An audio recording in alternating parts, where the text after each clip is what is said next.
Good morning, Lord Waldegrave. Good morning, Sir Brown. Now, the audience that you see in front of you, small audience, is not representative of the full numbers who will be watching you today as you give evidence, because beyond this room, those in front of you, members of the public and participants, those to the left are lawyers, they are representatives of the press at the back. They will be in a room beyond, but more particularly online, watching either on YouTube or on live stream. And that audience is likely to number in 3 figures. So that's the audience you're addressing. More immediately, Ms. Richards will ask you the questions, but before she does so, I shall invite Mary to invite you to take the oath. Mary.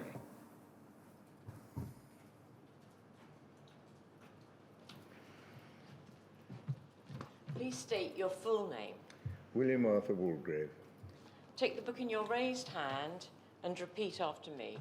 I swear by Almighty God I swear by Almighty God that the evidence I shall give that the evidence I shall give shall be the truth, shall be the truth, the whole truth, the whole truth, and nothing but the truth. and nothing but the truth.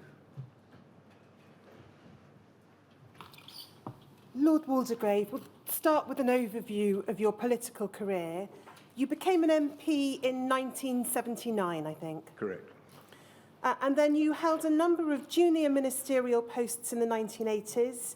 You were a parliamentary Under-Secretary of State at the Department of Education and Science between September 1981 and June 1983.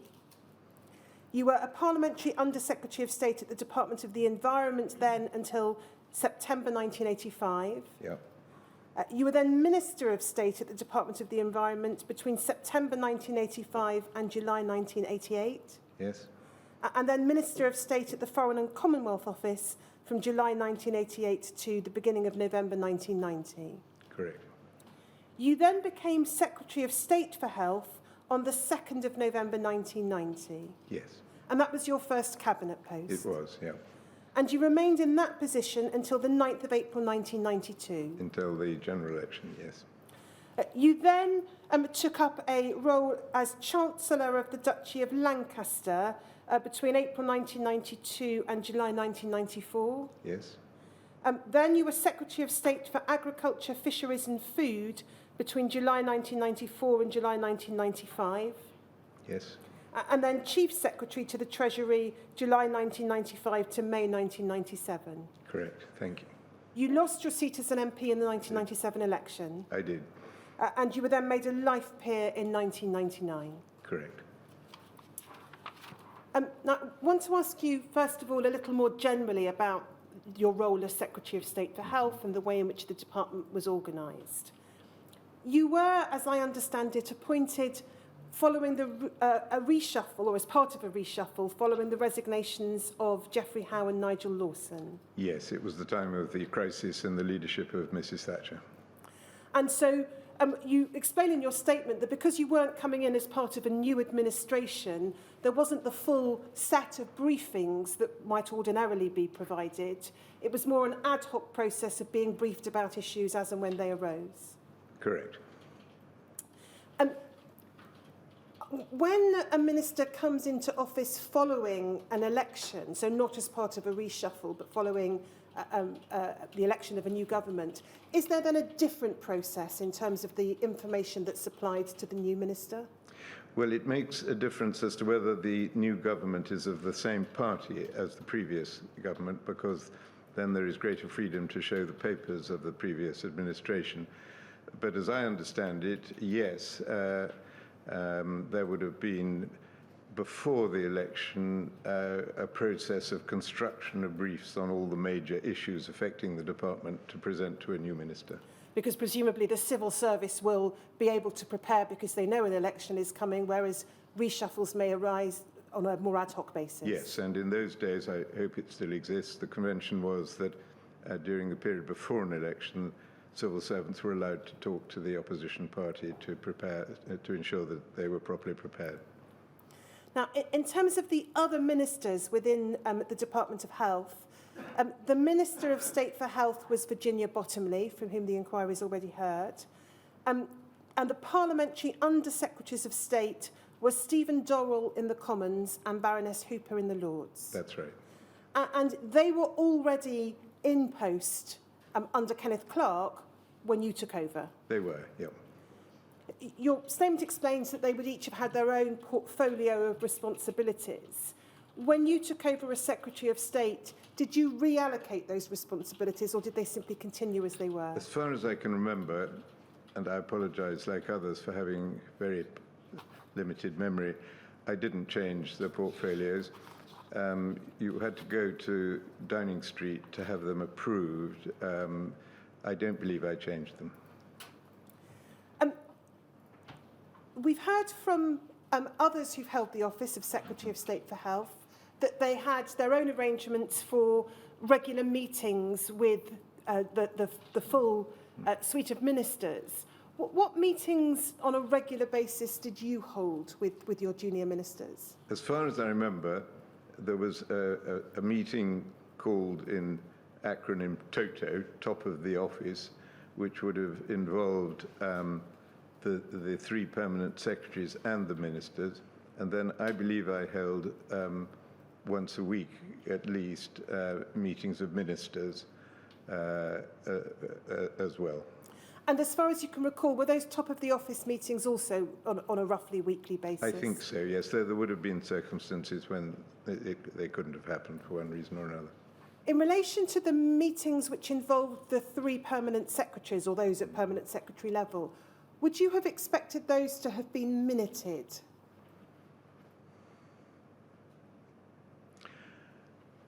I'm not certain of that.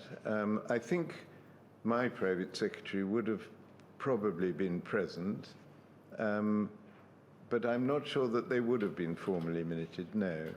But I'm not certain of that. Well, certainly, I don't think we've uncovered any minutes, No. so your recollection may be correct. And then, in relation to the ministerial meetings, so the ministers only, would those have been minuted? No, those wouldn't have been minuted. There might have been action or something that derived from them, which would have been passed on to the relevant private secretary. And the three officials at permanent secretary level with whom you had these meetings comprised Christopher France, who was the permanent secretary at the Department of Health, then succeeded by Graham Hart, Donald Aitchison, the chief medical officer, and then succeeded by Kenneth Coleman in, I think, the autumn of 1991, and Duncan Nicol, whose role was chief executive of the NHS. That's right.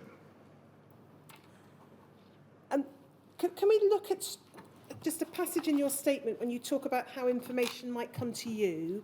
It's WITN 5288001, please. And if we go to page 12,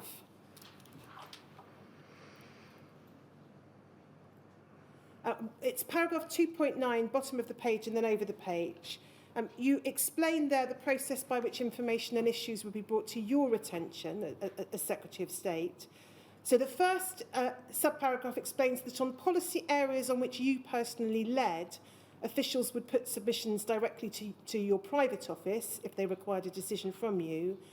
And then you go on to explain that unless the private secretaries considered the submission needed more work, that type of submission would normally be provided to you. In terms of the policy areas on which you personally led, your statement, I think, tells us that that would have included issues of NHS reform. What other kind of policy issues would you have been leading on personally? I think, of course, one improves things all the time, and I could, if I'd rewritten that again today, I think I would have given slightly more emphasis to the fact that ministers themselves initiate policies, and so there is a two-way process, which I'm not sure I made clear in that subparagraph. The other main area, and it's the health service reforms were an immense area with huge implications in all directions. The other main area was the launching of the first public campaign on public health since the 1930s, the first coordinated campaign, which was an initiative of the ministers.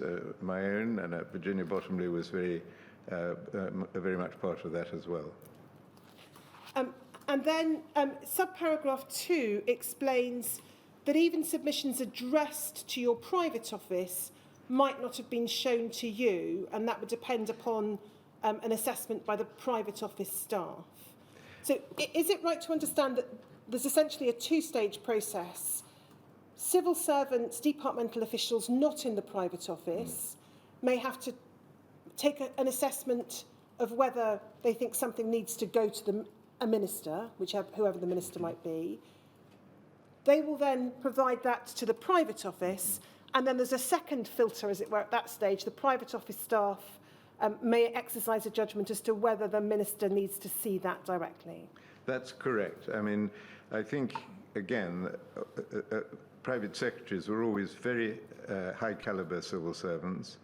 They act as the interaction between the wider department and the minister, and they would make judgments. Obviously, if the submission came from one of their very senior colleagues, the permanent secretary or the deputy secretary, they'd be very likely to pass it straight on to the minister. And then if we just go to the bottom of this page, please, Lawrence. The last subparagraph, subparagraph 5, you say there's inevitably a degree of judgment involved for officials in deciding what matters need to be raised with ministers, and similarly as regards what matters need to be drawn to the attention of the Secretary of State, but they would include issues of strategic policy, e.g. NHS reform, issues of major public health concern, issues of high public or political prominence, and matters dealing with significant spending. So issues that fall within the descriptions you give there, in general terms, you would expect would be more likely than not to come to you as Secretary of State? Yes, I think so.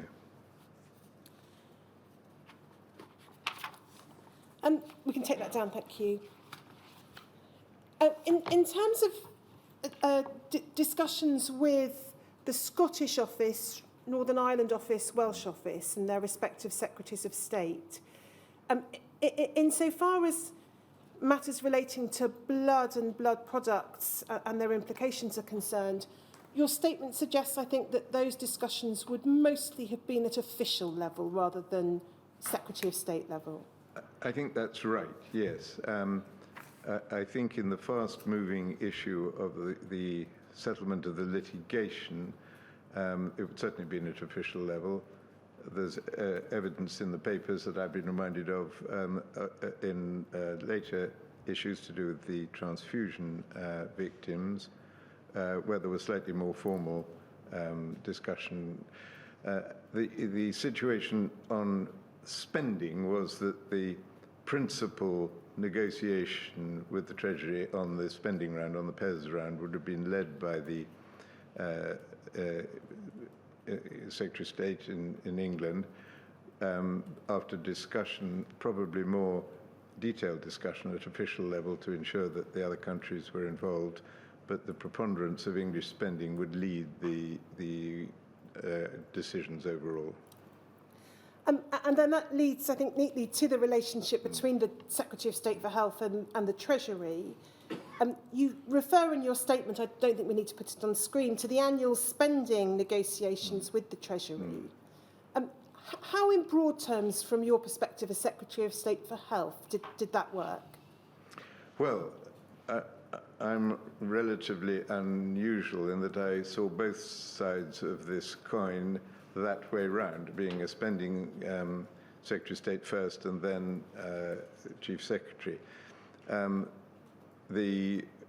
would be an immense amount of preparation by officials of the ongoing programs. And of course, these were times of tight spending control. There was an inflationary pressure on the economy and anxiety about spending. So officials would produce an immense amount of work on which one was then briefed as the Secretary of State for Health, the Secretary of State or any spending department, but the health is one of the biggest ones. And one had then to assert one's own priorities in conversation with one's own officials as to which were the things that one wanted to press hardest. Of course, although these are immense budgets, the room for manoeuvre is always quite small because you can't just change ongoing major programs overnight, even if you wanted to. So you would be arguing about relatively small margins of where there was a possibility of change, even though I think my budget was then broadly 30 billion a year, something of that order, much bigger now, of course. But still, the arguments around the areas where there was actual room for manoeuvre were much less than those enormous numbers, because you couldn't simply change in a massive way any of the ongoing programs. And so you would have a dialogue internally as Secretary of State with officials within the department as to priorities, what to push, what not to push. And then is it right to understand that you would then, as Secretary of State, have direct discussions with the Chief Secretary to the Treasury? Absolutely. And on the changing hats for a moment, the Chief Secretary's job, when done properly, as I'm sure it always is, I hope I did it properly, is an immensely challenging job, because you have to understand the programs and the detail of all the spending departments.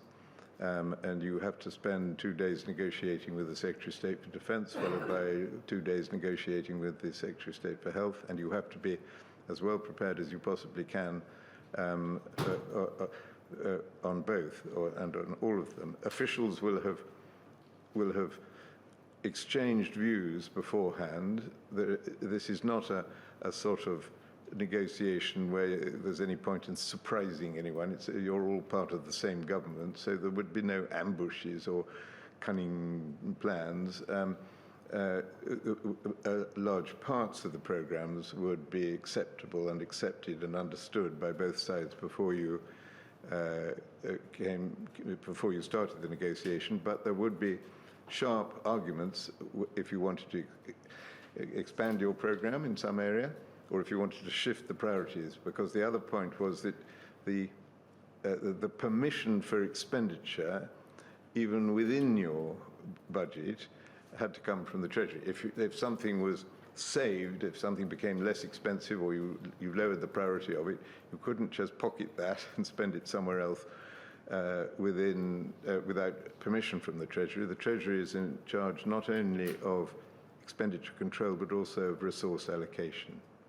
And we'll see how that played out in some of the decision-making in which you were involved. You took up office on the 2nd of November 1990.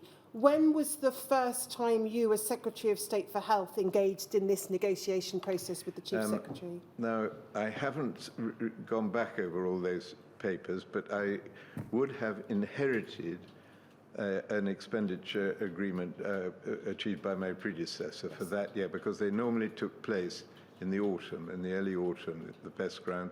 And if there were disputes, they would be sorted out under Mrs. Thatcher's government by what was called the Star Chamber, normally in the old days presided over by Lord Whitelaw, late Lord Whitelaw.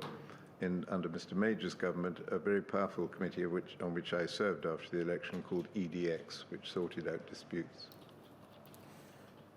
And then, in terms of the Treasury Reserve, so if you wanted to incur expenditure on something that wasn't part of the budget that had been negotiated with the Chief Secretary to the Treasury, but arose, as it were, in the course of the year, you might have to make a request for access to the Treasury Reserve. Yes, and there were different areas, thinking forward to my time as Chief Secretary, within the Reserve. One area comes up within the papers before us. There were demand-led programs where you had to make an estimate of what the demand would be. And there's a good example of that here, in that the Department of Health had clearly not predicted correctly the demand-led expenditure on doctors and dentists' pay. I think the Treasury probably thought that the doctors and dentists negotiators had done a better job than the Department of Health negotiators. But one way or another, that was demand-led. You couldn't suddenly say, we're going to change the contracts afterwards. So you had to take a view as to, in the Treasury, as to where things might go that would demand lead and had to be met, And then there were areas, take one from a different sphere, which will be relevant at the moment, the Ministry of Defence. If a crisis, or a military crisis arose, which they hadn't been able to predict, that would come from the reserve. And then there were areas where you wanted, as clearly in this case over the settlement for the haemophiliac litigants, where you wanted to change the policy and where it hadn't been agreed before, and you wanted to argue that it was the right to change it, and I want the money for it, please. And again, we'll see how that played out in terms of your discussions with the Chief Secretary on those issues. Can I ask you to look, before we turn to the detailed issues, ask you to look at some aspects of your evidence to the Bse Inquiry, starting with your written statement to the Bse Inquiry, MHRA 0018946_174.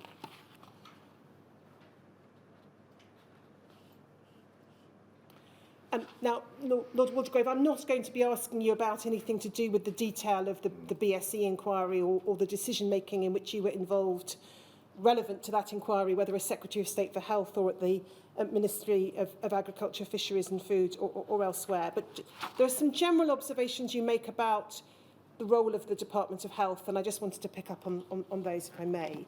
So if we go to the second page...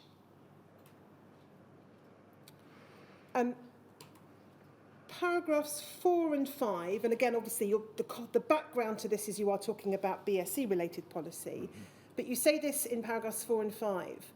During my 3 relevant posts, the broad government policy in relation to BSE-related issues remained the same. The fundamental principles behind this policy were that the first and paramount objective was the protection of public health. And then you go on to talk about a second objective in relation to the UK animal producing industry.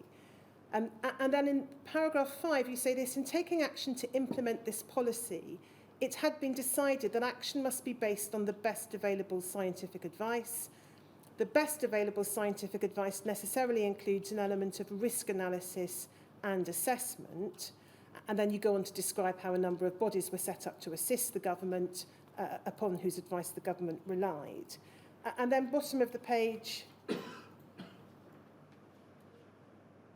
you talk there about, and again, obviously this is in the context of BSE, but the importance of ensuring that members of SEAC, which was the particular committee concerned there, were of the highest calibre, and you give an example about that.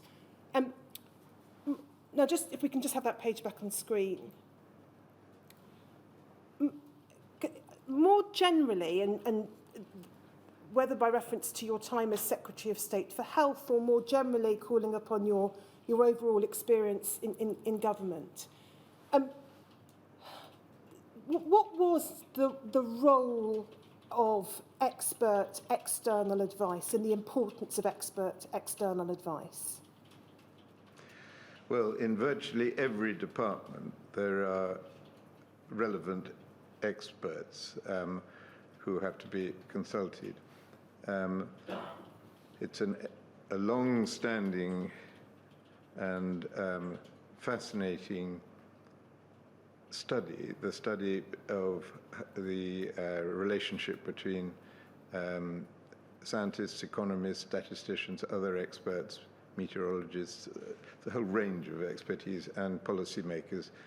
My first, if I may divert from the main subject for a moment, my first job was as a civil servant in the so-called think tank, the Central Policy Review staff under Mr. Heath's government, whose head was a scientist, the late Lord Rothschild, a member of the banking family, but a distinguished scientist. And one of his principal studies, he gave a Dimpleby lecture on it, was a risk and how politicians should assess risk. Others have written on this subject with much greater knowledge than I, like the great Professor Peter Hennessy, But going right back to Churchill's day, Churchill had his own unit under Lord Cherwell trying to assess the science that was that he was being advised about, first as First Lord of the Admiralty and then Prime Minister.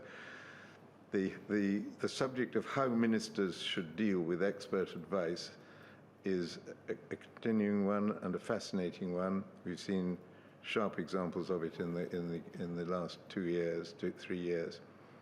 My own view was this, if I can summarize it, that of course there is no escape from receiving the advice of the consensus of the best, say, scientists for the moment at the time. But as a minister, one should try to take steps to check, if one can, whether the advice of those scientists is the consensus of the best, which is why in that example I consulted the President of the Royal Society to just check whether this man who was recommended to me was of the top level of scientists, and the answer came back that he was. The really difficult issue is about outliers. I can talk much too long on this subject. There are always outliers in scientific advice, and sometimes they are right, but many times they are not. And I could give you very good examples of where an outlier turns out to be completely right, and others, and Bse was one example, where the outliers were not right. Those who said that this was to do with sheep dips and other matters were wrong. The consensual science was correct, as it turned out. So a minister, I think, should try to test two things. One, whether those on the scientific committees who are giving him or her advice are the top people, and there are ways of doing that. And second, never close your mind to the outliers, but do not be carried away by the outliers. That's not a very helpful piece of advice. And then if we go to the next page, I then just wanted to pick up again more generally, but on something you say in paragraph 10. You say, in all the departments in which I held office, there was a general policy of openness. There was obviously a balance to be struck between the principle of openness and the avoidance of unnecessary scares. It was important, particularly concerning matters of public health, that information should be made public when it was reasonably certain. It was not in the public interest for every rumour to be endorsed. Great care was always taken to establish the accuracy of information before its publication. Once verified information would be made publicly available, in particular reports of bodies such as SEAC and the CJD Surveillance Unit were always published. And then you give an example of a particular document being placed into the library of the House. So are you able to expand at all on what you say there about openness in the context of the Department of Health? I don't think I can really. I would assume that that approach was the correct approach. I remember what struck me as, and when advice arrived that was really vital and changed all policy, it had to be put out at once. I can give an example of that because I physically remember where I was and what happened when I was Chief Secretary of the Treasury, and my private secretary came in and said they now think that CJD is transmissible to human beings, reversing the previous consensus. And I remember sitting down physically as if one had been struck in the stomach, because I realized instantly what that meant. To the most trivial aspect was to the expending programs, because it was going to mean an enormous program to eradicate the disease from British herds, but also in terms of public health. And that, I remember one of my colleagues in the Treasury saying, "Oh, but surely that's just another scare." And I remember saying, no, not if it's come from those people in that way. And then if we can just look at top of the next page. Sorry, I should pick it up. Sorry, Lawrence. Pick it up, I think, for the sake of completeness, the bottom of the previous page. You describe, paragraph 11, various methods of putting information in the public domain. You say the principal methods used during your time in government were parliamentary questions and press releases. Decision as to the method of publication of a given piece of information would be taken by the appropriate person, Secretary of State or Junior Minister, after consultation with the Press Office. And then over the page, paragraph 12, you say this: generally, if a public health issue arose, the government would look to the Chief Medical Officer of Health to assess the overall evidence and, if necessary, to make a public statement. Against the background of a number of health scares, there was an attempt to rest upon scientific evidence and the independent reputation of the CMO and his staff. So, again, if you cast your mind back to your time as Secretary of State for Health, the role of the Chief Medical Officer, what was your understanding of his role, and what was the extent of your interactions with him? Well, he was the Chief Medical Officer of Health for the government, as the Chief Scientist is the Chief Scientist for the government.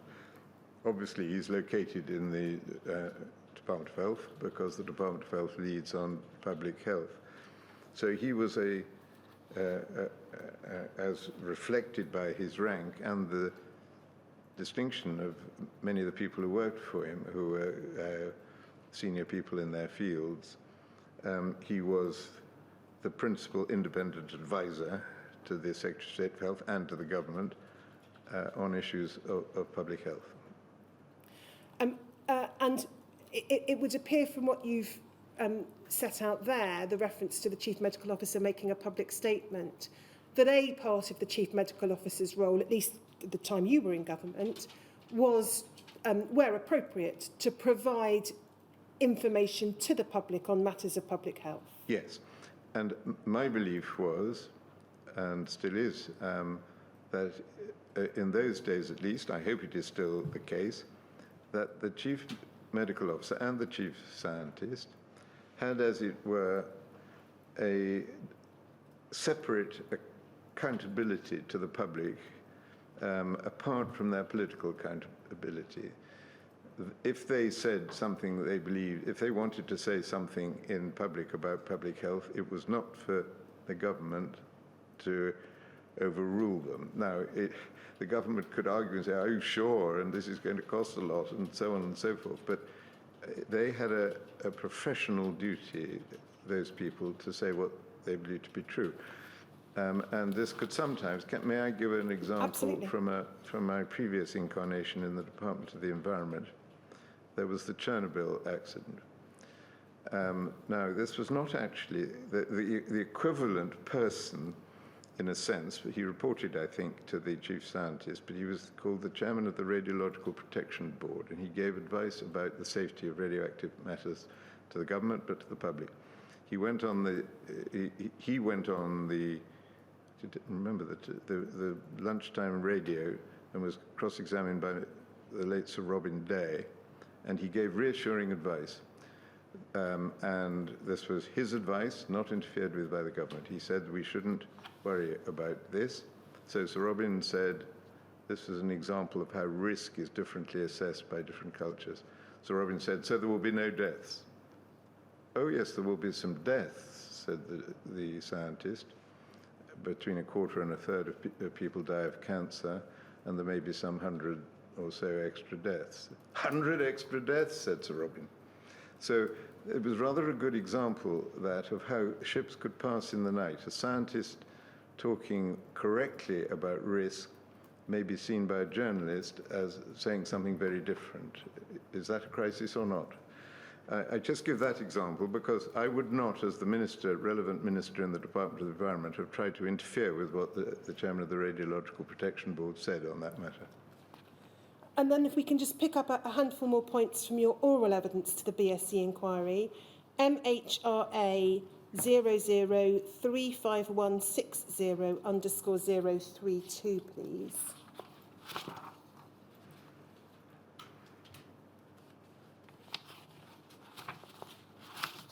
I think if we turn to page 6.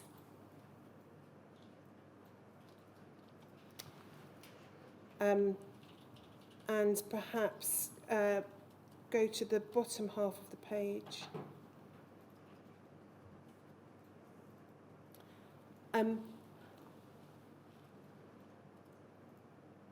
Where you're talking here, I think, about the role of the Chief Medical Officer. You say you felt strongly there was a proper role here for government in giving advice. There were others who took the view that this was nannying and interference and so on. It did seem to me, and this is perhaps the theme of this inquiry, that there is a proper role of government in giving factual advice.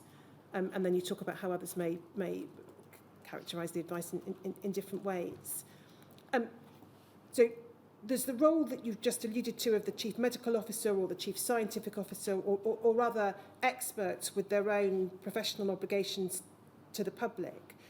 Was there also a role, again, in general terms, in the public health context, for the government itself to provide information, provide advice? Certainly. I mean, scientists advise, but if then practical steps were to be taken, they would obviously fall into the political domain, as they did there. The government, see, there's a row today with Kellogg's about cereals and sugar, and quite rightly, the government is trying to limit that. So that, for anything to actually happen, the government has to then follow through. And then I think if we pick up the theme of the Chief Medical Officer's role again at page 15.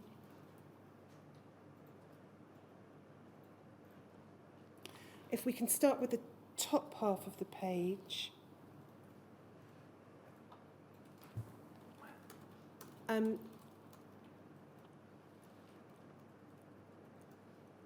No, I'm sorry, Lawrence thinks the bottom half of the page. Yes, it's the bottom half, I'm sorry. So if we pick up towards the bottom, this is Sir Nicholas Phillips asking this. It says, when Mr. Clark was giving evidence, he had a very robust approach on this area. The public does not want lots of detail. It wants to know whether it's safe to eat beef or not. That is what you have to tell them, not bother them with too many details. And then if we can go to the top of the next page, sorry, top half of this page, right-hand column. We then have your response. You say this, I think there are two levels. I think the ministry must publish the facts, partly because scientists other than those working on the programme sponsored by the ministry must have the capacity to see whether the work is being done properly. So it is essential to publish things which are going to be incomprehensible to most people, but can be reviewed by other scientists and other experts. And then you go on to talk about how what the kind of information that the media or the individual member of the public might want. So just to pick up on that observation on those first few lines of your answer there, Lord Waldegrave, we looked in your witness statement to the Bse Inquiry where you talked about the importance of openness and how reports of CJD surveillance unit, SAAC, etc., would be placed into the public domain. Is it right to understand from your answer here that one reason why you might want to place in the public domain the advice that the government is receiving or decisions that the government is taking is so that others can scrutinise them? And if the government potentially is getting it wrong or the scientific advice it's getting is incomplete, others can draw that to your attention or to the public attention? That seems to me a good answer I gave then, and I would give the same now. And then if we just then go down to the bottom right-hand quarter of the page, please, Lawrence. And then we pick up here again the issue about the Chief Medical Officer. You're asked, this is where it refers to Mr. Freeman, it says, I'd like to explore in relation to the Chief Medical Officer's role. In terms of the Chief Medical Officer making a statement, was it your position that the Chief Medical Officer could and should make a statement irrespective of what ministers thought? And then your answer, yes, I mean, the CMO, the whole of our liberal pluralist system only works if people play their proper role in it. The CMO's role is to give proper professional advice if necessary in public. He, in my view, has a complete veto.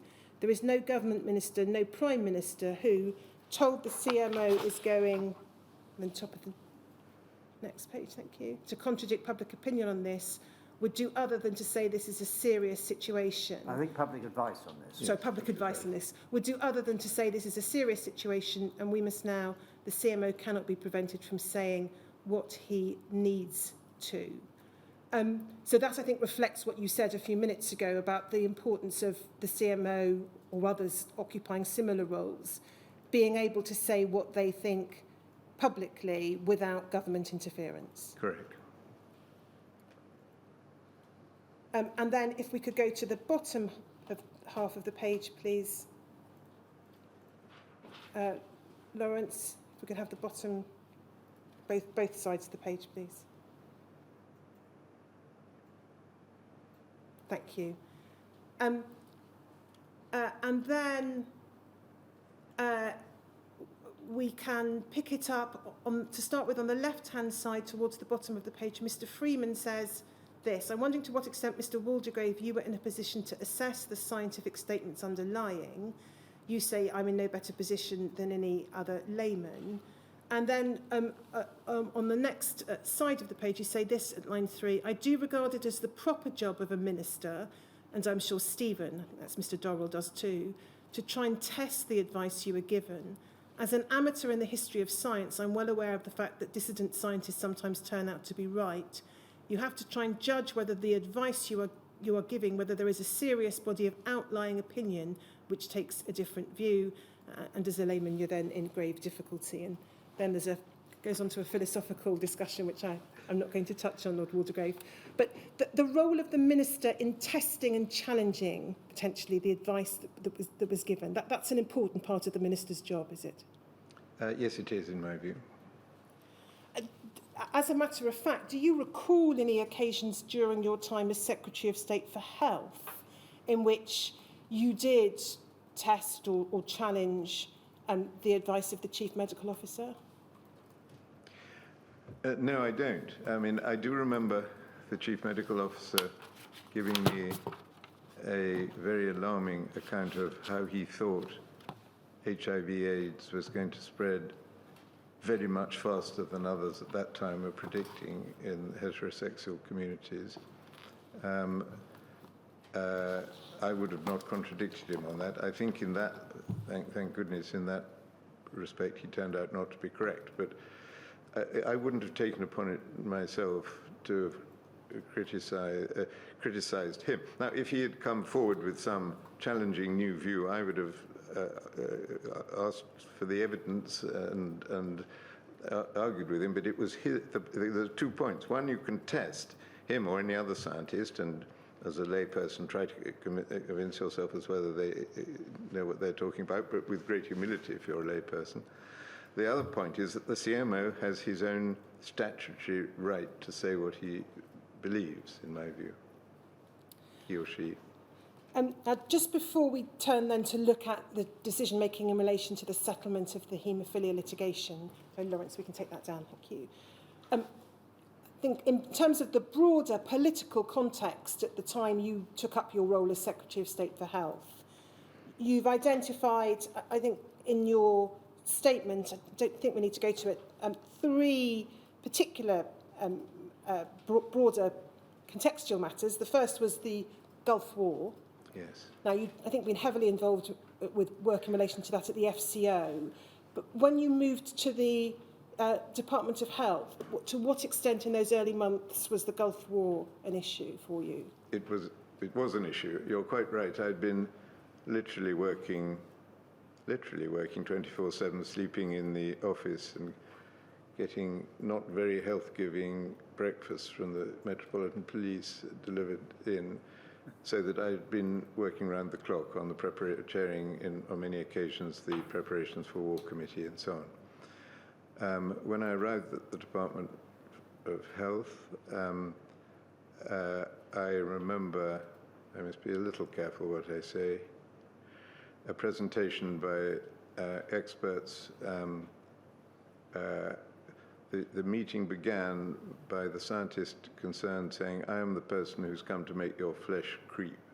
And he did indeed make it creep, with the potential risks of, as it was then seen, biological warfare in particular. I remember visiting University College Hospital, and where they were preparing major facilities for the number of troops we expected to have very severe burns.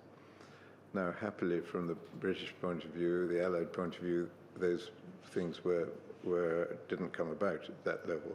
There were casualties, awful casualties, of course. But I remember that we were preparing for what could have been a major reallocation of resource within the health service to deal with it. The second contextual matter that you refer to, or broader issue that you refer to, is the health service reforms. Now, these have been, I think, an initiative under Mr. Clarke. And you, is this right? Was it in the first few weeks of office that you had to make a decision as to whether to continue with that programme or not?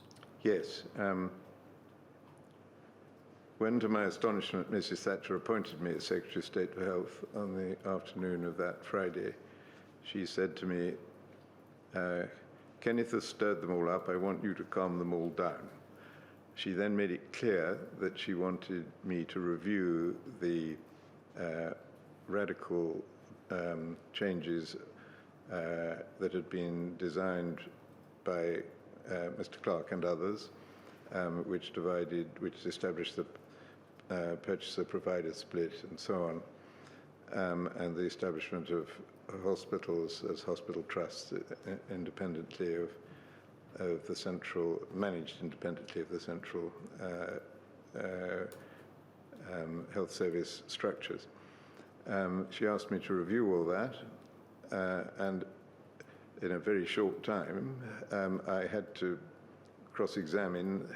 In a way, this is another example of trying to examine experts. I cross-examined Duncan Nicol and his senior people in particular, because they were the health service managers. Was this a program that was well-founded? Was it being done against the wish of the best managers in the health service and so on? Because it was strongly opposed by the BMA and by the Labour Party, who made it really the central part of their campaign in the subsequent general election. I was convinced, insofar as I could be in a very short time of intensive reading and study and discussion, that the reforms were well-founded, and I went to a meeting in Downing Street, one of the last meetings it must have been before she fell, before she went to Paris, where the second ballot result came through, with Duncan Nicol, and told her that I thought the reforms were well-founded and that abandoning them would completely demoralise the health service executive. And then the third area, or again, background matter that you referred to in your statement, which you've already touched on, is the financial restraint and financial constraints more generally. And the fourth, we shouldn't forget about, because it wasn't so controversial, was the Health of the Nation campaign. In that, I'm proud of that campaign. Virginia Bottomley had a very major part in it. The CMO had a very major part in it. It was the first one done since the 1930s. And in the 1930s, in a relevant footnote, the campaign was sponsored by the private sector, by the gas company and the tobacco companies, because tobacco was thought to be good for your asthma. Now, I'm going to turn next to your involvement in the settlement of the HIV haemophilia litigation. We'll look at a number of the documents that would have crossed your desk or that you would have seen or had summarised for you chronologically, and there'll then be some general questions in areas I want to explore with you on that topic. But before we do so, can you recall what, if anything, you knew when you took up the role as Secretary of State for Health about either the issue of people having been infected with HIV through blood or blood products, or about the litigation itself? Well, as I say in my statement, I think I knew no more and no less than the general public. Though perhaps, forgive me for quoting it, I quote my mother's remark to me, because she was a strong woman, and I always respected her views, and I took her views as being that if she was broadly supportive of her son's efforts in the government, thought something should be done, she represented widespread opinion. I think I arrived clear that I wanted to get the issues settled in inverted commas, whatever that meant, a fair settlement. That was probably the only clear health issue bias, if you like, with which I arrived in the department. And other than the observation that had been made to you from your own family, what was it, do you think, looking back now, that made this, from the beginning of your time as Secretary of State for Health, what you describe as a priority for you? Why was it that it was something that you thought important to try and sort out? Well, of course, tribute should go to the campaigners because they'd raised the profile very high. But it's hard to remember now, in some respects, the stigma under which HIV/AIDS sufferers laboured at that time. It was only just before 1987, I think, that the late Princess of Wales had very bravely taken the steps she took.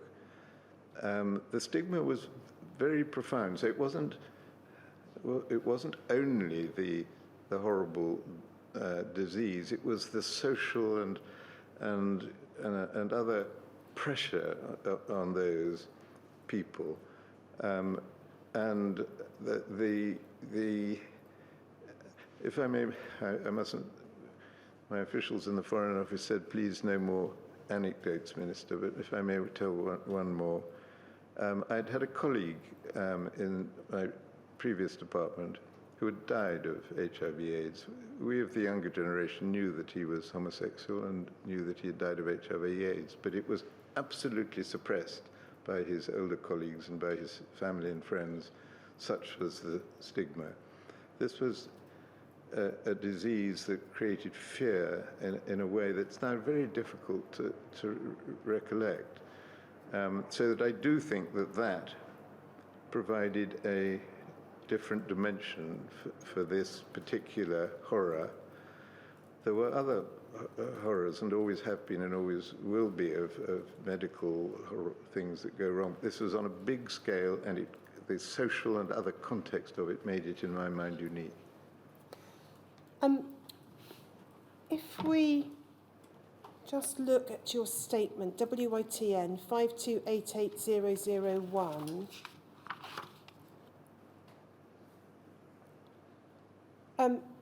Could we go to page 3? At paragraph 0.4, bottom of the page. You use the phrase in the third line, or starting in the third line, when even people of reasonably goodwill towards the government thought that we were doing the wrong thing in not coming to a settlement of that litigation, I felt that we ought to listen. And then I think a similar phrase appears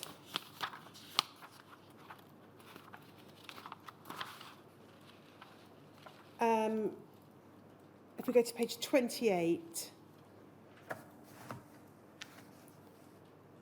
paragraph 4.2. You refer there, as you alluded to a moment ago, to what you said your late mother had said to you, words to the effect you must try to settle this issue. And then you again use this phrase, when even people of reasonably goodwill towards the government thought that we were doing the wrong thing in not coming to a settlement of the litigation, I felt that we ought to listen. Who did you have in mind when you refer to people of reasonably goodwill towards the government thinking you were doing the wrong thing? Well, in that instance, my own family and friends. And then I think you also, at paragraph 411 on page 31, and bottom of the page, please.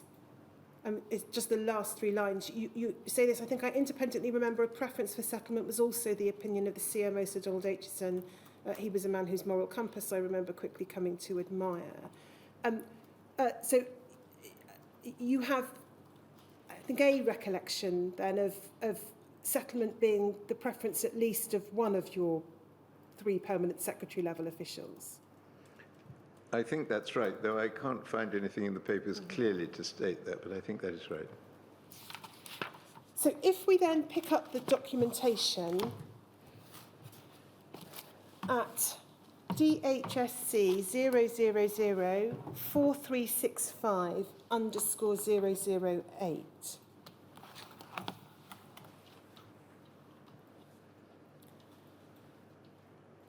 We can see here a covering minute from Mr. Canavan, dated the 6th of November 1990, and it's addressed to Mr. Dobson and to Mr. Alcock. And Mr. Alcock was one of your private secretaries.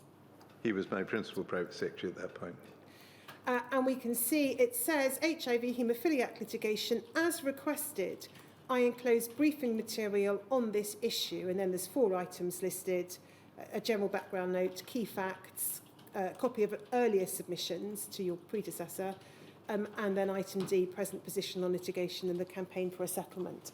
But before we look at those, we can see the date 6th of November, so you've been in post 4 days at this point, and it would appear that you or your principal private secretary on your behalf had requested specifically some form of information or advice on the issue. Absolutely. I think I was appointed, as I say, on the Friday afternoon. I think I didn't go to the department that Friday evening, so I arrived on the Monday morning, and this is pretty soon after that. This is the Tuesday. Tuesday, thank you. If we then look at some of the items that are enclosed with this minute, item A is at DHSC 0046962_374.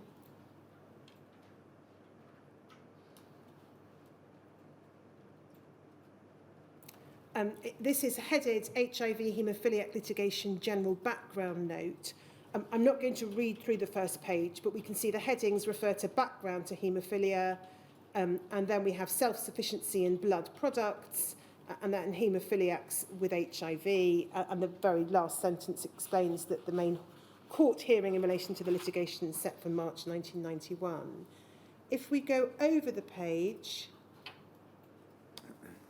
we've got a heading HIV and AIDS, and some information there set out. Again, I'm not going to go through the detail of that with you, Lord Waldegrave. But if we then go to 5, government's position on litigation, we can just zoom in on that, please, Lawrence. So we can see what there is set out is the plaintiffs allege negligence in that the government did not achieve self-sufficiency in blood products nor act quickly enough to prevent transmission of HIV in blood products, and in some cases that medical treatment was inappropriate. The government does not believe that the measures taken and treatment provided for haemophiliacs were negligent or out of line with the state of medical knowledge at the time. The government believes that the haemophiliacs were unwittingly infected with HIV, knowledge of AIDS then being in its infancy. The haemophiliacs have an undoubted right to take legal action. Equally, it would be wrong for the government to defer to allegations which, as in this case, it believes are not well founded. Now, is it fair to say you would have understood from this that the departmental line was that the government had done nothing wrong, and that this was something that had happened, using the adverb there, unwittingly? Well, the crucial information for me was that the department's lawyers thought we would win the case. arguably what's set out here goes a little beyond simply saying we think we'll win the case, we don't think there was negligence, to suggesting that this was just something that was accidental, that couldn't have been avoided. Do you, and that's clearly the information, the advice that you were being given, do you recall whether it ever occurred to you to challenge that or seek to test it or to ask on what evidential or factual basis your officials had formed the view that there was this was simply something that had happened unwittingly or inadvertently? I think my clear perception then was that it was the view of the lawyers that we would win, that it was, and that I wanted a fair settlement in the time scale, and it would have taken many months, I guess, of inquiry to to go back over all the history. I took it that the lawyers, whom I came to respect very much, were giving me well-founded advice. The second item enclosed with Mr. Canavan's minutes, item B, is DHSC 00469621_182.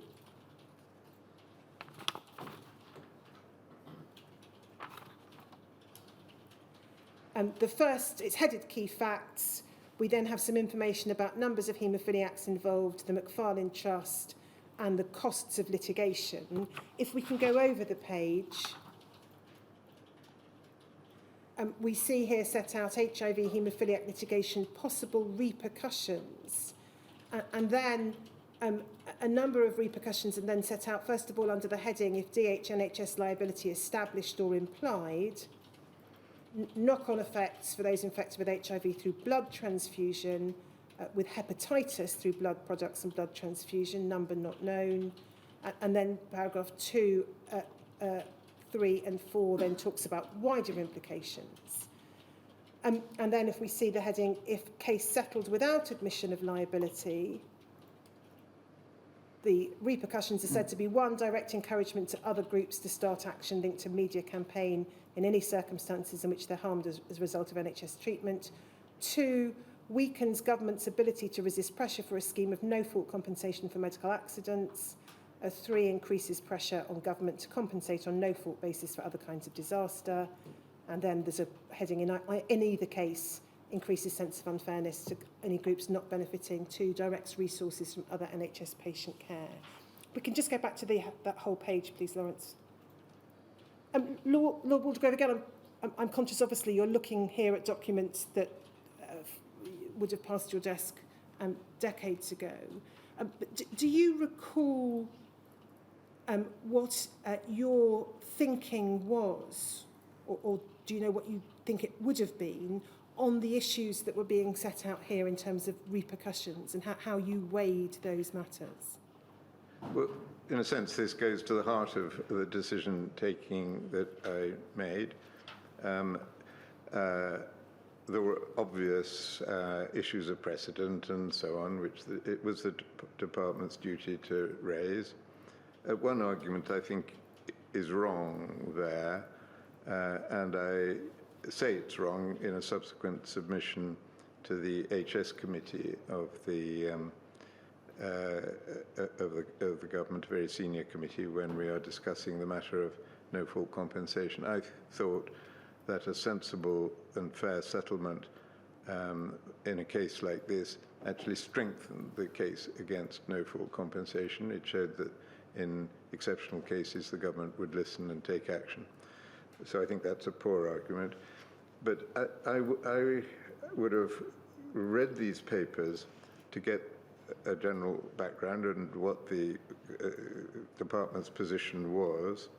But I do believe it is the purpose of having ministers, if you like, that they sometimes say, thank you, I hear what you say, but I think we're going to do something different.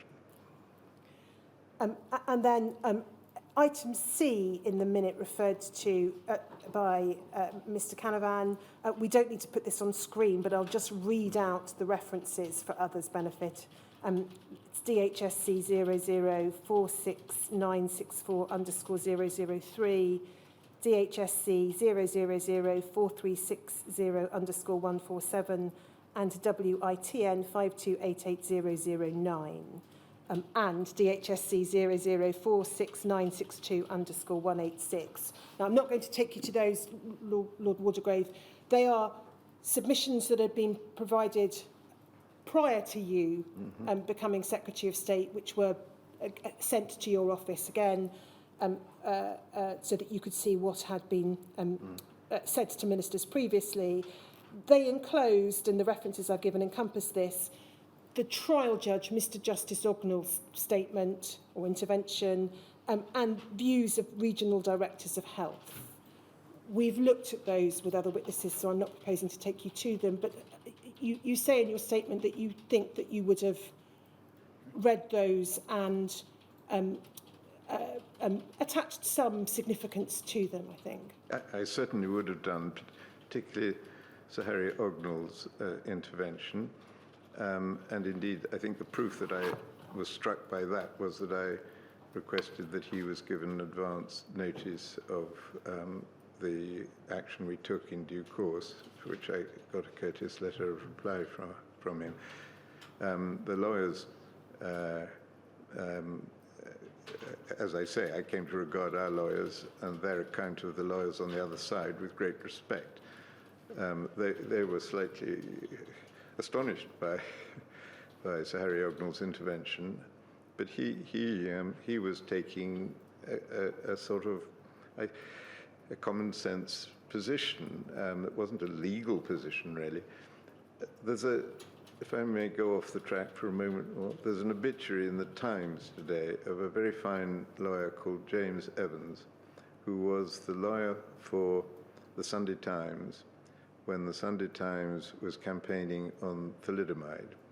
And the Distillers Company owned the company which made thalidomide. The Distillers Company was standing on their capacity to refute negligence. And Evans said, we have to change this campaign from being one about the law to being one about what's right and wrong. And the Sunday Times then became much braver and fought it as a campaign on whatever the law says, we should do something. And I think that Mr. Ognall, in a sense, was taking that sort of line. Sir Harry Ognall, I apologise to him. And then the fourth item, item D, appended to Mr. Canavan's minute of the 6th of November, we will look at briefly. It's DHSC 0046962_187.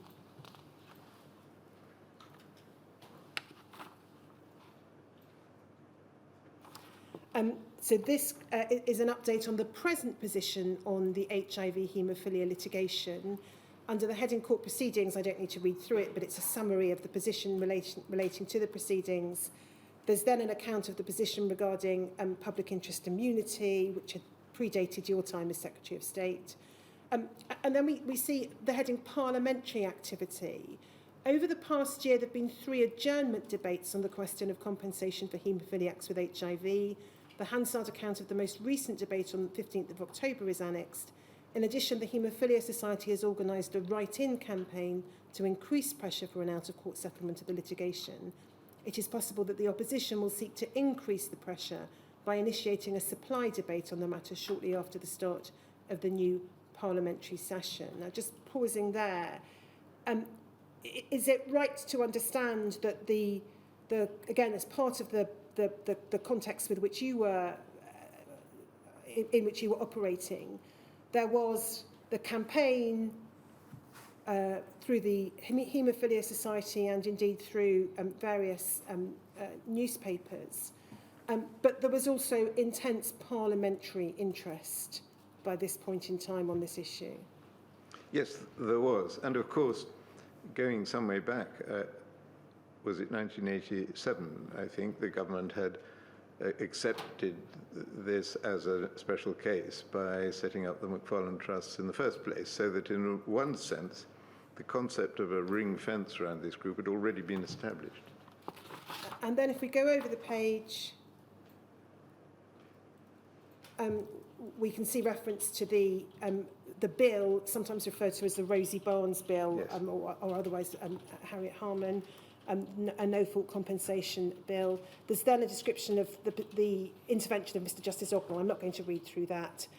If we just go towards the bottom of the page, we can see this brings matters really up to date prior to the day before you took office. It refers to Kenneth Clarke meeting council on the 1st of November. Line confirmed that there should be no offer from the department. However, our council would make known to the plaintiffs that if they were to offer a settlement around 20 to 25 million plus costs, this might be considered. And then there's a reference to no money having been agreed with the Treasury. And then if we go to the next page,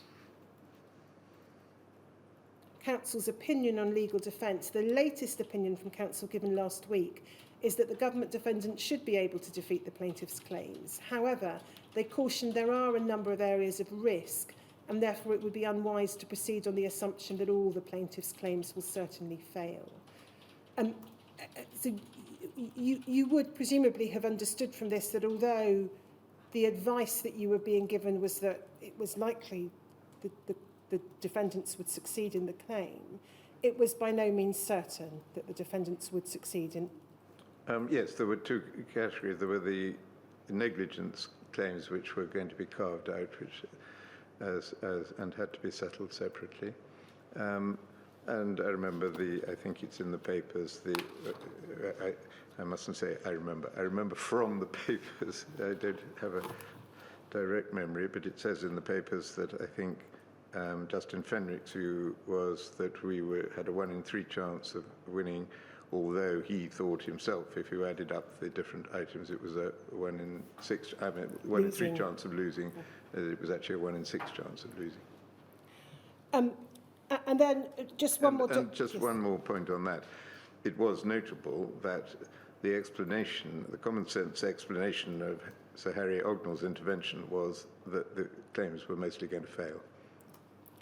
And then if before the break we just pick up one further document, DHSC 0020866_101.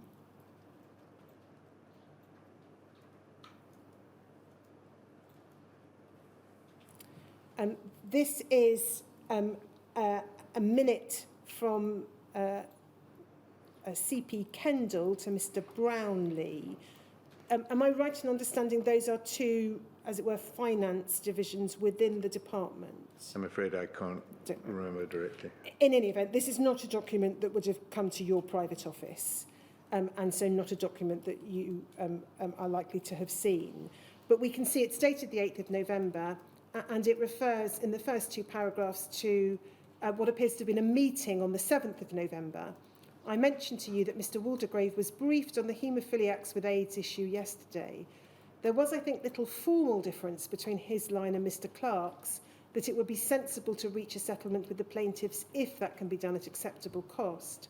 Behind that similarity, however, lay a greater inclination to settle, and I suspect some willingness to settle at a somewhat higher cost. Now, this is obviously someone commenting on what they thought your attitude to be.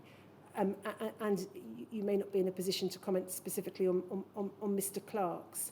But is that a fair reflection of your thinking, that you certainly had an inclination to settle, and potentially at an amount higher than the amount we'd seen referenced in item D, the 20 to 25 million? Yes. And then paragraph 2 reads, the question of finance was touched on without being fully explored. Mr Waldegrave seemed to accept that he would need to approach Treasury for additional funding, having been ensured by me that existing programmes would not be able to find the sums involved. He seemed fairly optimistic, somewhat more than I am, that the Chief Secretary would agree to find extra funds, but seemed also to take the view that if he tried and failed, this would strengthen his position with his colleagues if the political fallout later was overwhelming. Now, again, this is someone commenting on you rather than this being your own words. But are you able to help us understand what's meant or what might have been meant in those last three lines? I think I wrote about this in my statement, but to summarise it, I think it meant that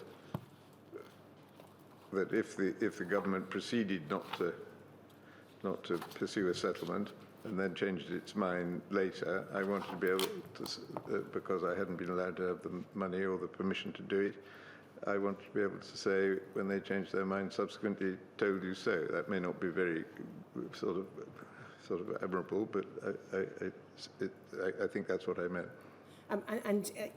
You do address this in your statement. It's paragraph 4.13, page 32. I won't put it up on screen, but what you say is that you wanted to try and get funding from the Treasury. It's certainly possible that I felt that if I was going to be refused permission to settle, I would have wanted it on record that I'd explored the issue fully with the Treasury. I perhaps sensed that there might later be political fallout if there was a refusal to settle. For example, if this was followed by a later U-turn and an eventual settlement later on. In such a scenario, I would have wanted to have pressed and to be seen to have pressed for a settlement all along, including by raising it with the Treasury. So that's doing the best you can. That's what you think is being described here. Yes, that's a slightly more careful way of saying it than I just said it. So I note the time, perhaps a good moment for the morning break. Yes, we're just about to have a break of about half an hour. We'll come back at 11:45. This is the first break of what will be a number during the course of your evidence. The rule is you must not, during a break, discuss with anyone, whoever that anyone is, the evidence you have given or any evidence which you think you may yet be asked to give.